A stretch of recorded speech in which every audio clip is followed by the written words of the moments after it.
may tungkulin ng Diyos, may bahagi o papel ng Diyos, at may tungkulin ng tao.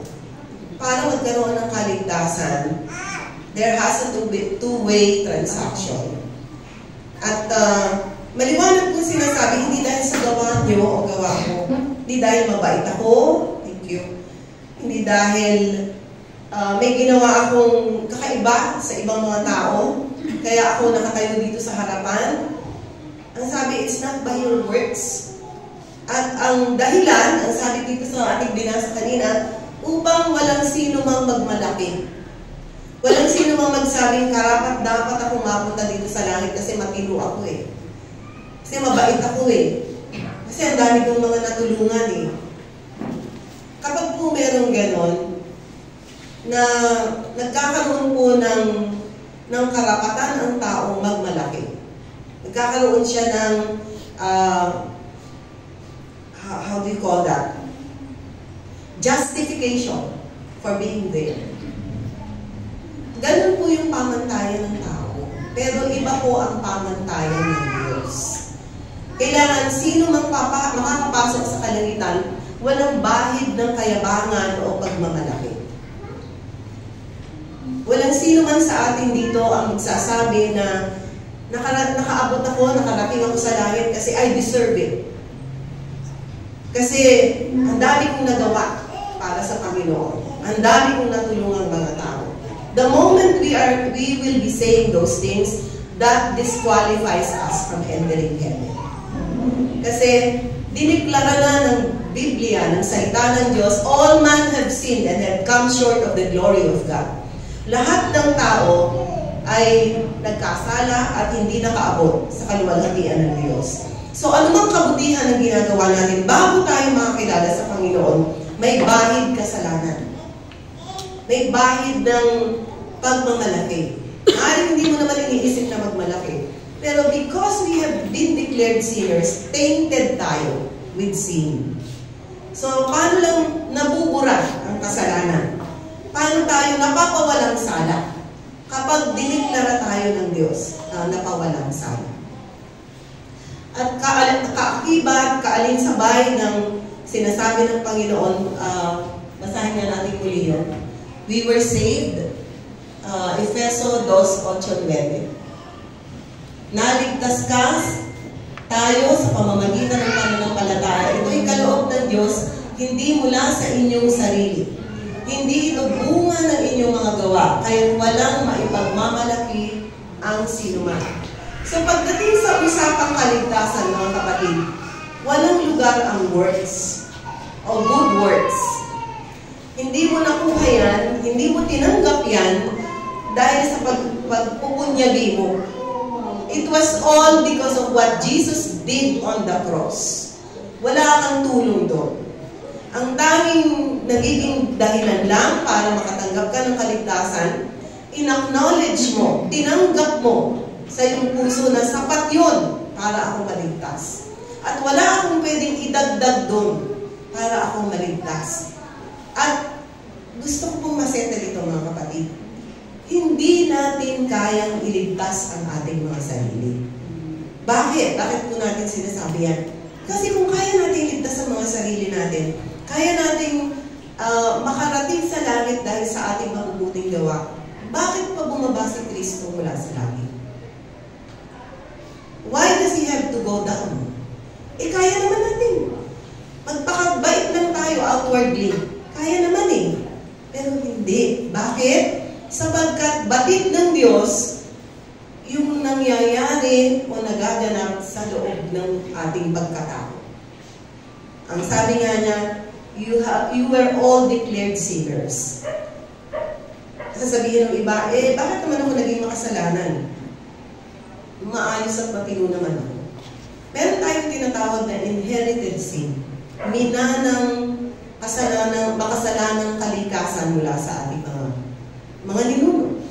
Kaya pag sinabi natin, kasalanan nila yun, hindi ako kasama doon. Are we saying the truth? Alam natin sa kaibuturan ng ating mga puso, may nagawa silang kasalanan at meron din tayo. We have our own share of sinfulness that we cannot hide from God. Hindi po natin kayang itago ito, ilihim ito sa Diyos. Pwedeng itago sa tao, sa Diyos hindi pwede. Yung kayabangan, maliit na sa tingin natin, kayabangan, pagmamalaki, sulat kay Tito ni Apostol Pablo, binanggit isa-isa.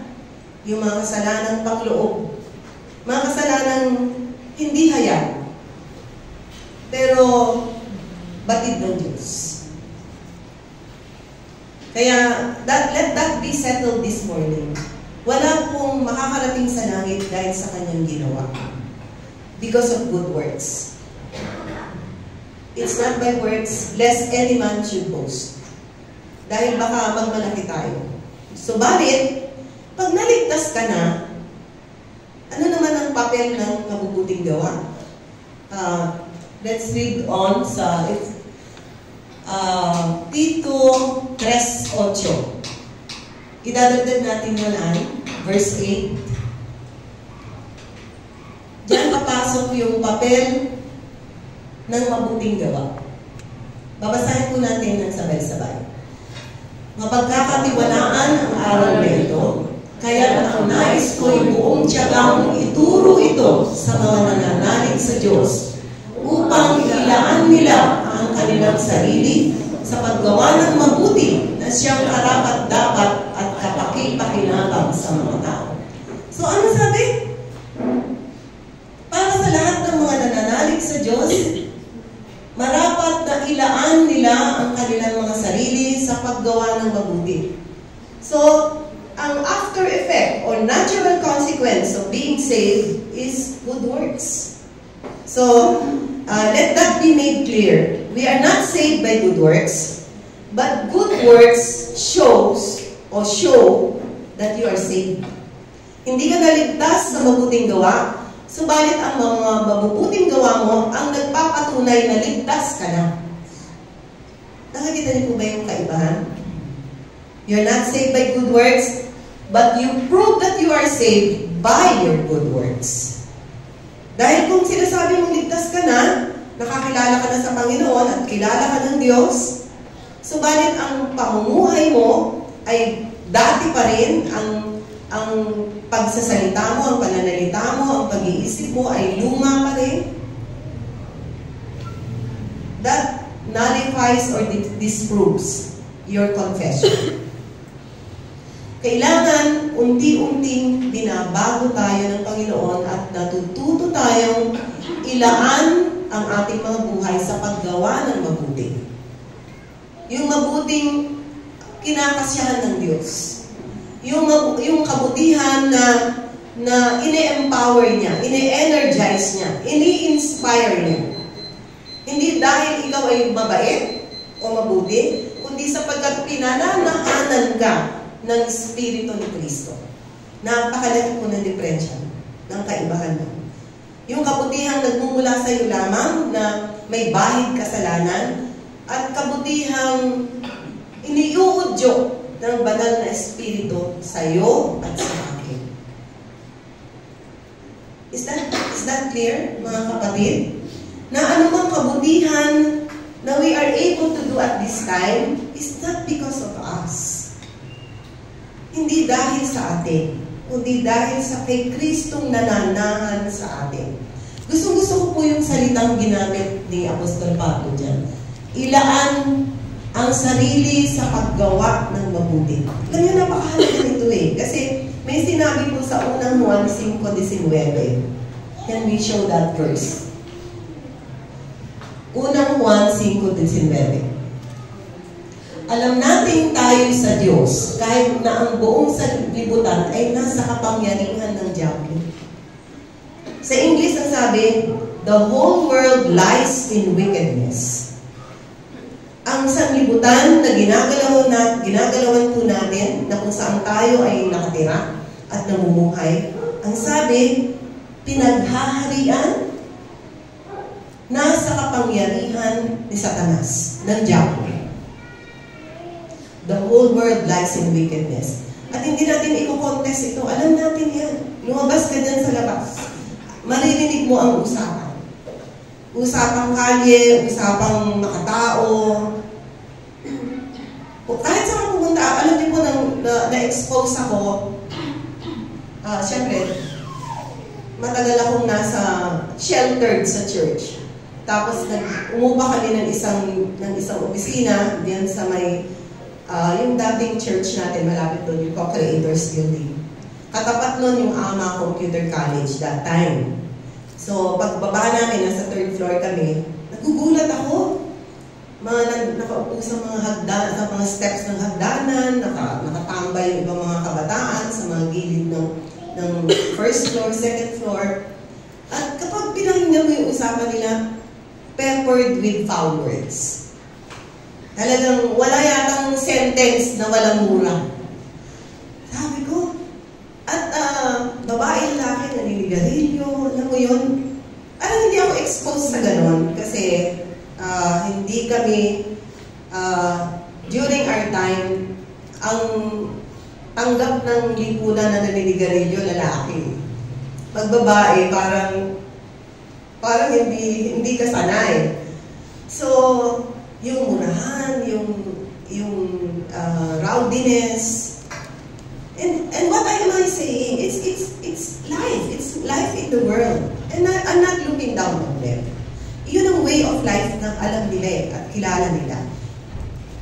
At lahat naman tayo galing. Siguro ako, hindi ako sanay kung talagang magbubula. I was never brought up saying foul words. Maski sa bahay namin, walang ganun. So, pero pag yung sinabi ko sa unang 1:5:19, the moment you get exposed to the world, galing ka dito sa simbahan, pumunta ka sa labas, iba na ang usapan, di ba? Iba na yung takbo ng usapan, iba na yung gustong pag-usapan, iba. Kaya nga, ang sabi ng Panginoon, ilaan ang sarili sa paggawa ng mabuti.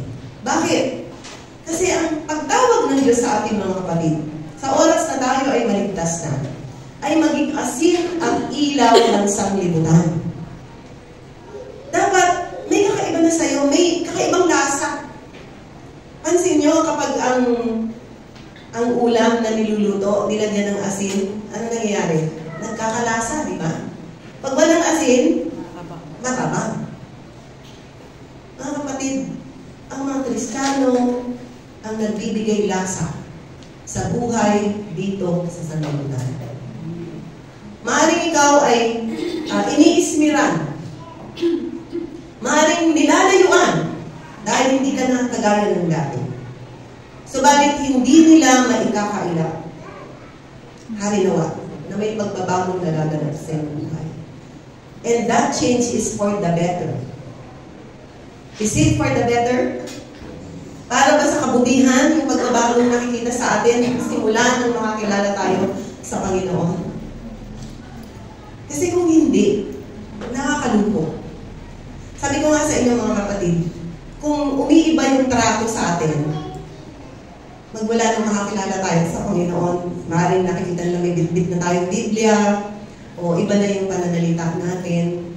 Siyempre kung lalayuan ka ng mga dati mong kaibigan, malulungkot ka. Pero sa isang banda, matuwa ka. Matuwa ka dahil may ginagawang kakaiba na pagbabago ang Panginoon Diyos sa'yo.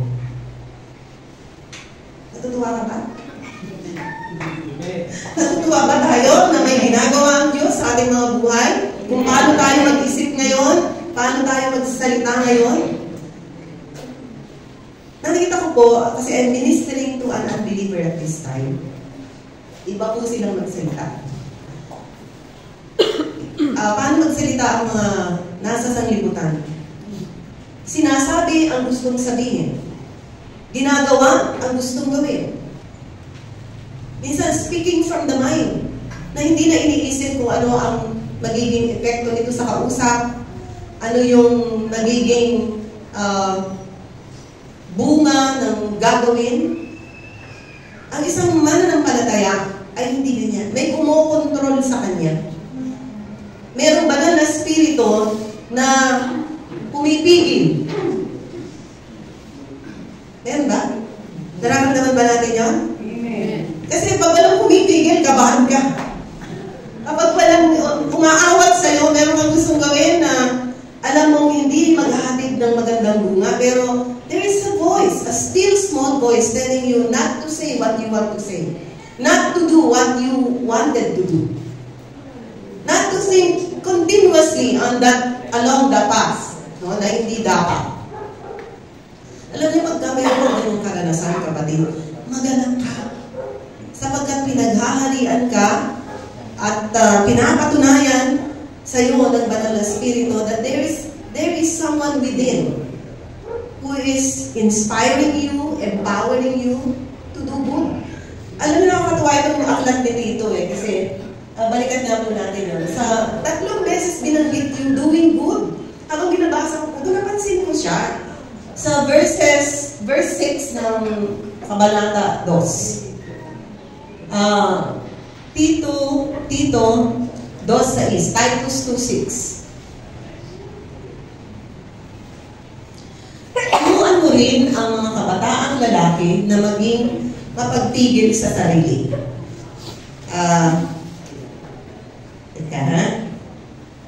May ibang translation na maging halimbawa. Sa akin, sa translation ko, verse 7.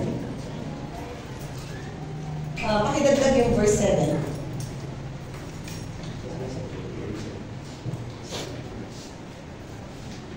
By the way, ang sumulat po nito, si Apostol Pablo. Sulat niya ito sa kanyang disipulo na nagngangalang Tito or Titus. Basahin ko natin, turuan mo rin ang mga kabataang lalaki na maging mapagpigil sa sarili. Verse 7. Sa lahat ng paraan, maging halimbawa ka ng mabuting ugali o mabuting gawa at maging tapat ka at kagalang-galang sa iyong pagtuturo. Anong sabi? Bilang mananampalataya, maging halimbawa tayo ng mabuting ugali o mabuting gawa. Kung tayo'y tunay na nakakakilala sa Panginoon, dapat yung gawi ng sanlibutan o ng kabunduhan, hindi na dapat makita sa iyong buhay yan. Dati maaaring umiral yan sa iyo, pero dahan-dahang iwaksi mo na upang matutuhan mo yung daang malinis, banal, at kapita-pitanan. Ang paggalang ng mga tao sa buhay, sa bagong buhay na tinatahak mo, ay makakamit mo. Anong sabi sa verse 7 ng Titus 2? Be an example of good works. Be an example of good works. Maging halimbawa ka ng mabuting gawa o ng mabuting ugali. And then sa chapter 3 verses 1 and 2, meron pa ulit sinabi sa atin, si Apostol Pablo. Sa atin na rin, hindi lang kay Titus. Chapter 3 verses 1 and 2 of the same book. Basahin po natin, paalalahanan mo ang mga kapatid na magpasakop sa mga pinuno at may kapangyarihan. Sundin ang mga ito at labing maging handa sa paggawa ng mabuti. Sabihan mo silang huwag magsalita ng masama laban kaninuman. Umiwas sa pakikipag-away at maging mahinahon at magalang sa lahat ng tao. Anong sabi? Laging maging handa sa paggawa ng mabuti. Dun sa Tito 2:7, sabi, maging halimbawa kayo ng paggawa ng kabutihan. Sa verse 1 ng Titus 3, laging maging handa sa paggawa ng kabutihan. Alam niyo po, sa bawat sitwasyon, pwede tayong mag-react positively or negatively. We always choose to react the positive way. Minsan may nabanggit dito si Girlie sa harapan. Sabi niya, it's how we look at situations. Paano mo titignan ng sitwasyon? Pwede mong tignan ang isang sitwasyon na nagaganap sa iyong buhay sa isang pangit na paraan. Pwede rin naman na tignan mo siya sa paningin ng Diyos, na kaya pinahintulutan ng Diyos sapagkat magwawakas sa maganda. So maging handa sa paggawa ng mabuti. Hindi lang maging halimbawa. Ready to do good. Ready to do good. Kapag ganun po kasi ang mindset natin, magiging second nature sa atin ang pagiging mabuti. Hindi na struggle. Struggle lang yun sa simula. Pero habang nasasanay tayo sa maayos na makikipag-usap, nasasanay tayo sa matinong pag-iisip, at pagtitimbang ng mga bagay-bagay sa ating buhay, nagiging second nature ang good deeds. Hindi na siya ma-effort. Kasi nasasanay ka na. Nakakasanayan mo ng maging matino. Nakakasanayan mo ng maging mahinahon. Nakakasanayan mo na hindi magtanim ng sama ng loob kanino mang tao. Gusto ko pong ipaalala sa inyo yung mensaheng ibinigay ng Diyos noong nakaraang Disyembre. How do we focus on Christ during Christmas season? At natandaan niyo po ba yun? Yung the 3S. Kasi binaon ko pa siya hanggang ngayong 2024 at gusto ko siyang sundan. Hindi po ako nagme-mensahe lang sa inyo. Nagme-mensahe ako sa sarili ko.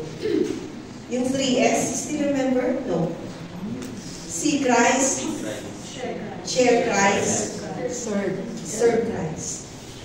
Kung nais po natin na i-welcome ang 2024, we have to welcome 2024 with the 3S. See Christ in every situation. Alam niyo, may kausap ako, sinishare ko sa kanila yung 3S.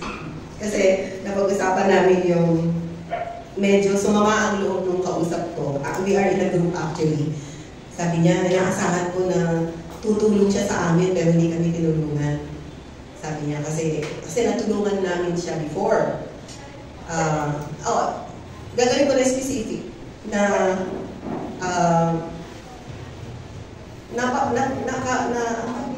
nakapagpautang, umuutang dun sa tao tapos hindi siya pinautang. Sabi ko, alam mo, pag sinabi natin see Christ, hindi nilagay ng Panginoon sa puso niya na pautangin ka. So, dahil wala ka namang patago sa Kanya, may karapatan siya tumanggi o pumayag. So, alam niyo, when you see Christ in all things, hindi sasama ang loob mo kahit kaninong tao.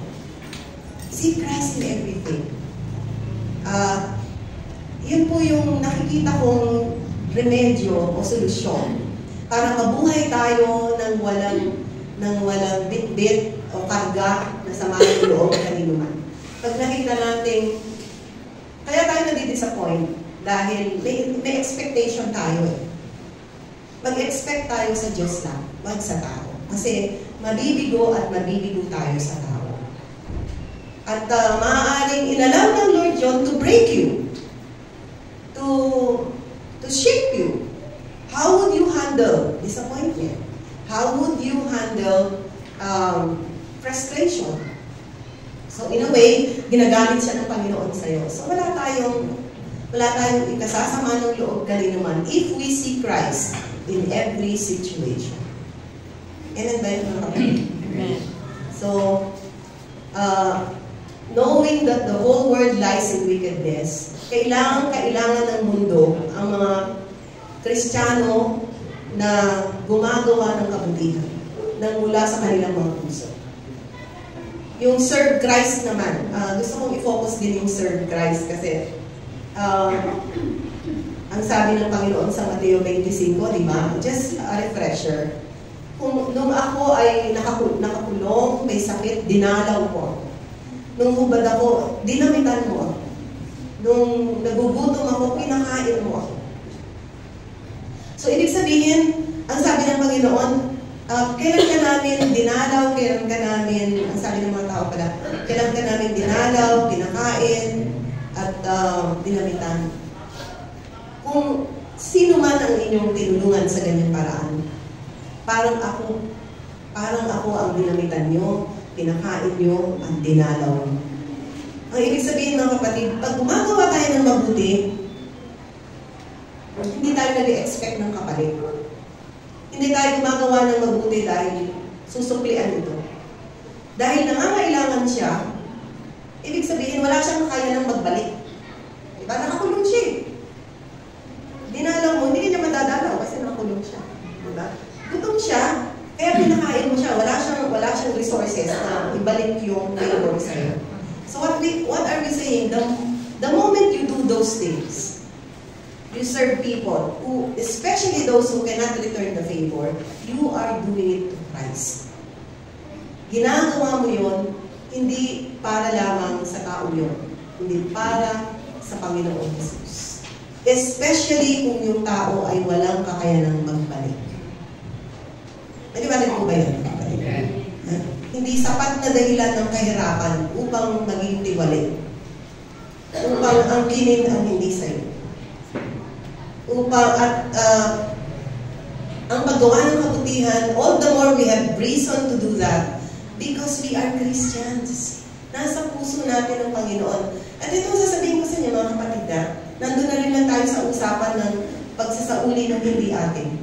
At, o kaya, pag-angkin ng hindi atin. Alam niyo ba na walang yumaman?